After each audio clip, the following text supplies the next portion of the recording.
Hello, my name is Reva, Bhalla, and today I'm joined by my colleague Lauren Goodrich to discuss the ongoing meta negotiation between the US and Russia involving Syria and Ukraine. So, Lauren, what I wrote on this week was really focused on this negotiation that Russia has set up using Syria as the main battleground. And we've seen now this impending siege on Aleppo, which has caught the attention of multiple parties, from Merkel in Germany trying to deal with the migrant crisis, can't deal with another huge influx of refugees. Turkey not only facing the threat from the migrant flows, but also the Kurdish threat, and seeing Kurdish territory spread from Afrin Canton all the way potentially to Iraq if they can link up across the Euphrates River. And then, of course, we have the United States, which is trying to move forward in this fight against Islamic State, but it's always one step forward, two steps back in trying to find the reliable allies on the ground and trying to get Russia to actually stop bombing those allies on the ground. And so given that we now have Putin capturing the attention of everybody, then the question is, okay, now what does he intend to do with all this? You know, what is the intent behind the negotiation? What is he trying to extract, particularly from Washington? Well, it's not just about the Syrian theater, and that's what Putin has set the stage for, is that he has put pressure points on all the major players within the Syrian context. However, the conversation continually comes back to Ukraine.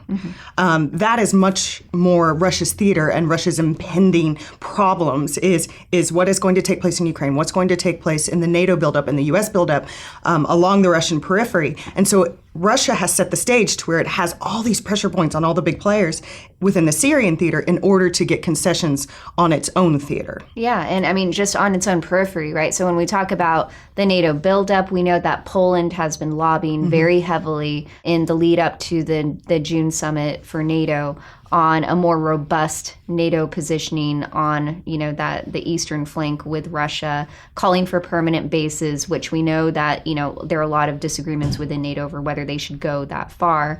And then Poland saying, hey, we'll, you know, deploy some F-15s to Syria as well. And that's another token to show, look, we expect something in return in terms of those reassurances from NATO. But what Russia has done is it has highlighted all the pressure points inside of Europe and within the NATO members themselves, within the Syrian theater, in which to form these fissures when it comes to them being united against Russia within Russia's own theater, especially with the relationship and the pressure that Russia has built up for Germany.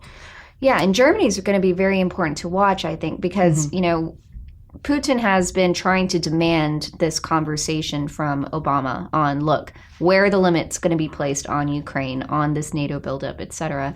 And Germany is another really key player in that regard. We've seen, for example, Germany this week backing the Turkish plan for a no-fly zone, which is great news for Turkey. They've been looking for any support on that plan to move forward.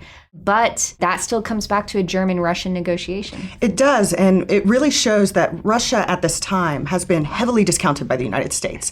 The U.S. continually says that Russia is acting out of weakness and will not be successful in any of its attempts, whether it's countering the West in its own theater or in the Syrian theater. And because of this, there really isn't a productive dialogue from Russia's point of view with the United States. So who can it turn to within both issues? Germany. So we'll be watching for a Merkel-Putin sit-down at some point.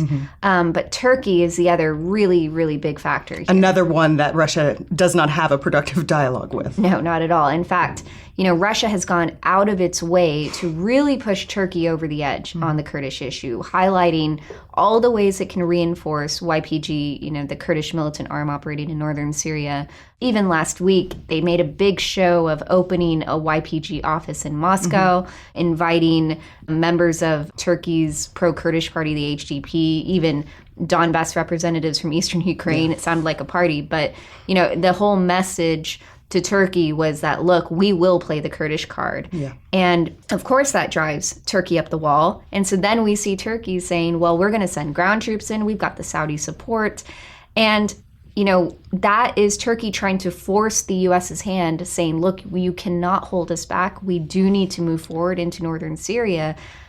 But there are some real risks there when we talk about Russia's, obstruction on the Syrian battlefield. Well, Russia does not have an open dialogue with Turkey, and it wanted that payback for the downing of the Russian jet. And so using the Kurdish card is a typical old Soviet, page out of the handbook. Mm-hmm. But Russia also is using the Turkey pressure in order to get the United States to discuss more seriously what's taking place in both theaters. And so it's not just about Russia and Turkey, it's about pressuring the United States. And so Russia pressuring Turkey is one of its more powerful tactics. The problem, though, is when it comes back to the dialogue between Washington and Moscow over Ukraine.